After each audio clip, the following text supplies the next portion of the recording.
ভেতর থেকে উত্তর এলো, আমি যক্ষিণী, তোর মৃত্যু।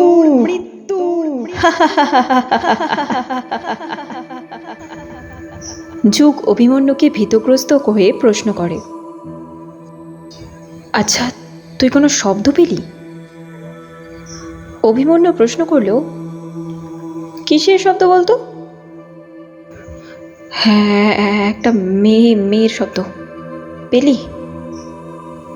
যুগ তোতলাতে তোতলাতে বলল। অভিমন্যু বিরক্তির সাথে বলল, তোর কি হয়েছে বলতো? তখন থেকে এই কথা বলে চলেছিস। জানি না, তবে একটা মেয়ের বারংবার শব্দ পাওয়া যাচ্ছে। অভিমন্যু বলে, তুই হেডফোনে গান শুনতে শুনতে এসছিস না?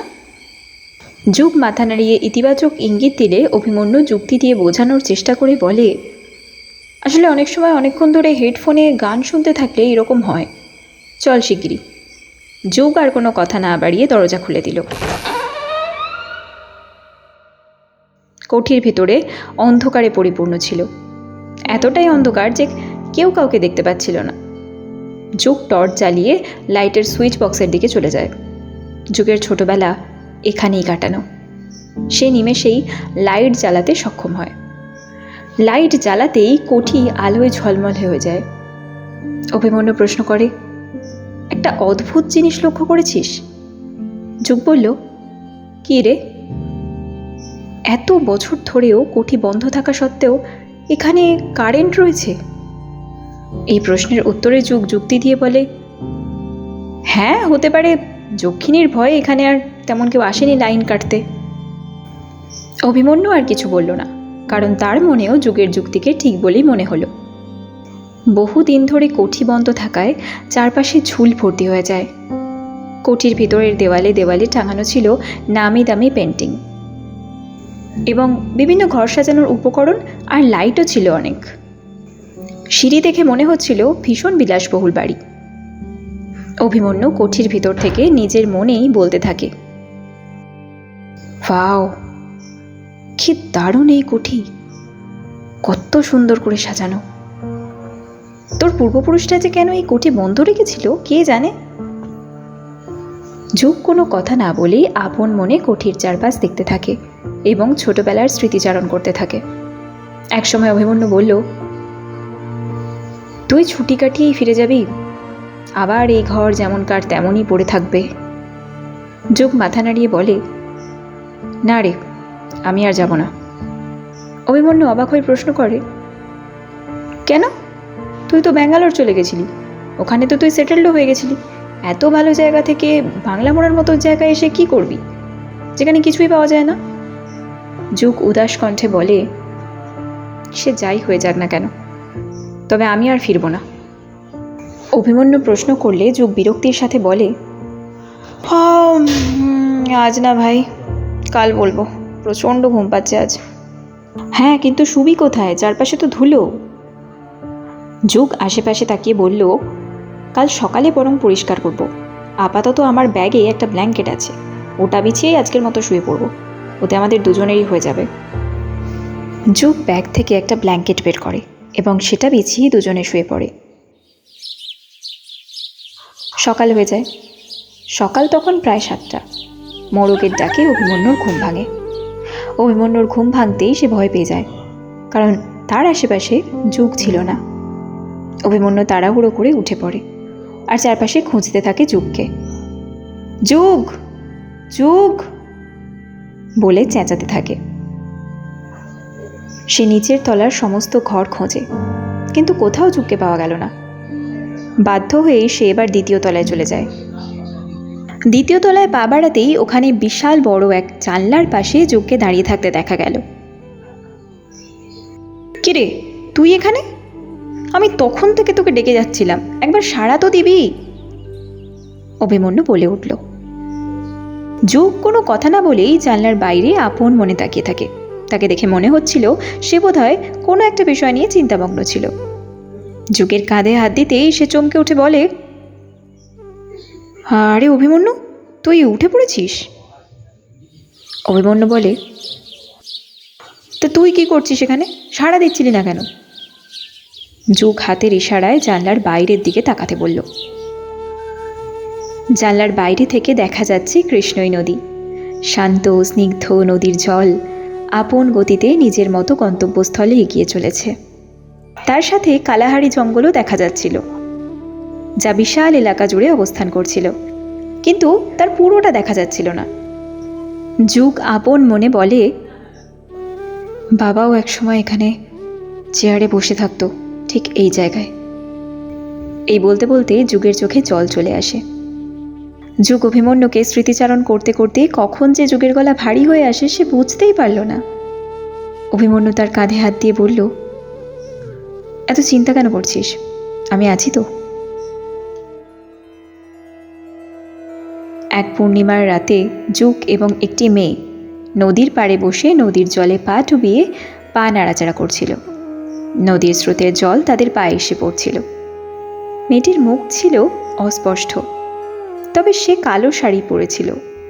ওই মেয়েটি যুগের কাঁধে হাত দিয়ে বসেছিল। একটা সময় যুগকে সে প্রশ্ন করে, আচ্ছা, তুমি কখনো আমাকে ভুলে যাবে না তো? এটা আবার কি ধরনের কথা? তুমি কি ভুলে যাওয়ার মতো জিনিস?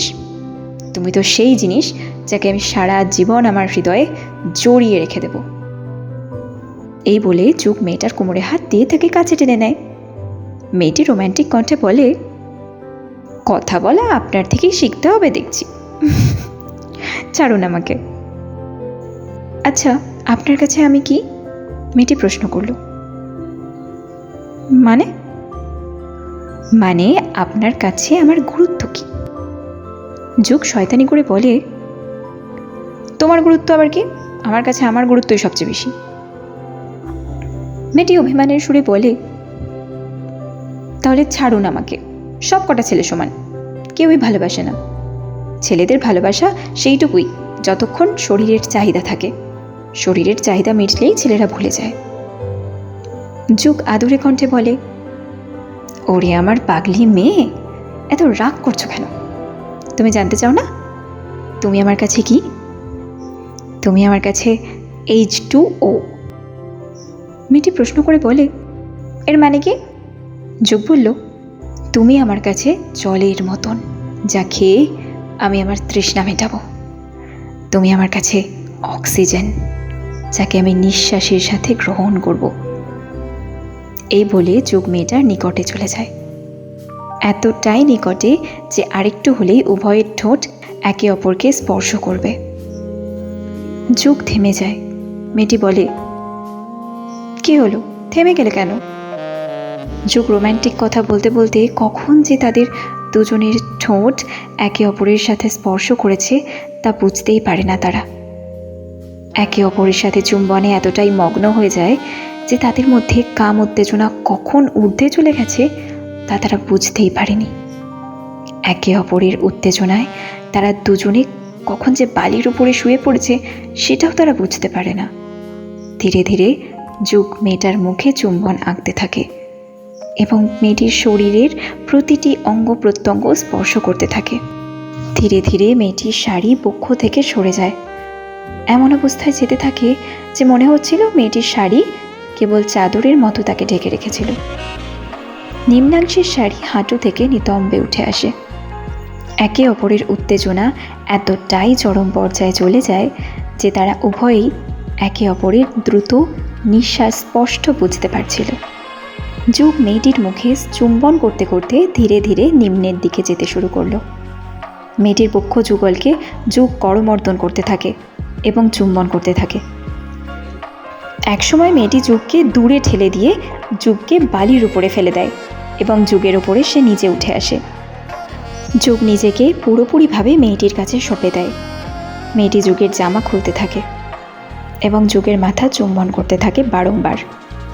মেয়েটি যুগকে ধীর কণ্ঠে বারংবার একই কথা বলে যাচ্ছিল, আচ্ছা, আপনি আমাকে কখনো ভুলবেন না তো? যুগও ধীর কণ্ঠে বলতে থাকে, না, কখনো নয়। যুগের উত্তেজনার পারদ ধীরে ধীরে বাড়তে থাকে। মেয়েটি চুম্বন করতে করতে যুগের নিম্নাংশের দিকে চুম্বন করে। ধীরে ধীরে মেয়েটি যুগের বক্ষে চুম্বন করতে থাকে। যুগের উত্তেজনার পারদ এতটাই বেড়ে যায় যে তার শরীরে ঘাম ঝরা শুরু হয়ে যায়। এতই ঘর্মাক্ত হয়ে যায় তার শরীর যে তাকে দেখে মনে হবে সে যেন স্নান করে বালির ওপরে শুয়ে পড়েছে। তার শরীর এতই গরম হয়ে যায় যেন মনে হচ্ছিল সে আগুনের ওপরে শুয়ে আছে। আর হঠাৎ করেই যুগের ঘুম ভেঙে যায়। যুগ খাটের ওপরে উঠে বসে। কপালের ঘাম মুছতে মুছতে সে বলে, আবার আবার সেই স্বপ্ন? কে এই মেয়ে? কার স্বপ্ন আমি দেখি? আমি যার স্বপ্ন দেখি এইরকম তো জীবনেও কোনো মেয়ের কাছে আমি যাইনি। তাহলে কে এই মেয়েটা? যুগ এই সমস্ত কথা ভাবতে ভাবতে ব্যাগ থেকে জলের বোতল বের করে কিছুটা পান করার পর ওই স্বপ্ন নিয়েই ভাবতে থাকে। আচ্ছা, এই স্বপ্নের মানে কি? ব্যাঙ্গালোরেও তো এই একই স্বপ্ন দেখতাম। যে নদীর পাশে বসেছিলাম ওটা তো কৃষ্ণই নদী। তাহলে ওই মেয়েটা কি? মেয়েটার মুখ কেন স্পষ্ট দেখতে পাই না আমি? নদী তো পেয়ে গেছি, এখন শুধু ওই মেয়েটাকে খুঁজতে হবে। ওই মেয়েটাকে পেয়ে গেলেই এই স্বপ্নের কারণ জানতে পারবো। নাহলে একই স্বপ্ন কেন আসবে বারবার? কিছু তো সম্বন্ধ আছেই। এই ভাবতে ভাবতেই যুগ আবারও ঘুমিয়ে পড়ে। সকাল প্রায় 7টা বাজে। অভিমন্যু তখনও ঘুম থেকে ওঠেনি। মোরগের ডাকে অভিমন্যুর ঘুম ভেঙে যায়। অভিমন্যু ঘুম থেকে উঠেই দেখে যুগ আগে থেকেই তার পাশে বসে রয়েছে আর কিছু একটা নিয়ে ভাবছে। অভিমন্যু যুগকে প্রশ্ন করলে যুগ ভাবে, আমি যদি অভিমন্যুকে স্বপ্নের কথা বলে দিই তাহলে ও হয়তো আমাকে পাগল ভাববে। যুগ সাথে সাথে কিছু জবাব দেয় না। অভিমন্যু আবার তাকে ব্যাঙ্গালোর ছাড়ার কারণ জিজ্ঞেস করলে যুগ বলে, আসলে আমার চাকরিটা চলে গেছে রে। অভিমন্যু চাকরি যাওয়ার কারণ জিজ্ঞেস করলে যুগ চুপ করে থাকে, কিন্তু অভিমন্যুর চাপে পড়ে সে জানায় যুগ যে কোম্পানিতে চাকরি করত সেই কোম্পানি লসে রান করায় সেখান থেকে 50 জন এমপ্লয়িকে ছাঁটাই করার পরিকল্পনা করে। ওই 50 জনের মধ্যে যুগেরও নাম ছিল। অভিমন্যু অবাক হয়ে প্রশ্ন করে, কিন্তু কী করে? তুই তো ক্যাম্পাসিংয়েই চান্স পেয়েছিলি। যুগ বলে, আরে কি আর বলবো, চাকরি পাওয়ার পর আমাদের এমনভাবে চাপে রাখে যেন মনে হয় যে হয় কোম্পানি আমাদের ছেড়ে দেবে, নাহলে নিজেকেই কোম্পানি ছেড়ে পালাতে হবে। আর তুই কি জানিস কোম্পানির সাথে ক্যাম্পাসিংয়ের একটা অদ্ভুত কানেকশন আছে। কীরকম? কোম্পানি প্রতি বছর কলেজে আসে ক্যাম্পাসিং করাতে। তুই কি কখনো ভেবে দেখেছিস যে সমস্ত কোম্পানি 100 থেকে 200 জনকে হায়ার করে নিয়ে যায় তাদের কাদের জায়গায় রিপ্লেস করা হয় জানিস? কাদের জায়গায়? যাদের আগের ক্যাম্পাসিংয়ে জয়েন করানো হয়েছিল। তাদের এমনভাবে চাপ দেওয়া হয় যে তারা নিজেরাই চাকরি ছেড়ে দেবে, আর না হলে কোম্পানি তাদের তাড়িয়ে দেবে। এইভাবে কোম্পানি আর কলেজগুলো নিজেদের বিজনেস টিকিয়ে রেখেছে বছরের পর বছর। তুই অন্য কোম্পানিতে কেন জয়েন করিসনি? গভর্নমেন্ট জবের জন্যও তো চেষ্টা করতে পারতিস। আরে করেছি ভাই, 1.5 বছর ধরে। আর কতদিন বলতো? চাকরি কি হাতের মোয়া নাকি? নিজের পছন্দ মতোই চাকরি পাওয়া যায় না। তার মানে তুই 1.5 বছর ধরে বেকার? হ্যাঁ ভাই, তাহলে আর বলছি কি, 1.5 বছর ধরেই চাকরির চেষ্টা করে যাচ্ছি। চাকরির জন্য কোচিংও জয়েন করেছি, কিন্তু মাইনে দিতে দিতে পুরো সেভিংস চলে গেছে, তাই বাধ্য হয়ে এখানে চলে এসেছি। আমি শুনেছি লোকে গ্রাম থেকে শহরে যায় চাকরি পেতে, আর তুই বোধহয় প্রথম যে কিনা শহর থেকে গ্রামে এসছিস চাকরি খুঁজতে। তা কি করবি এখানে? আরে আমি এখানে চাকরি করার জন্য আসিনি, স্টার্ট আপ খোলার জন্য এসেছি।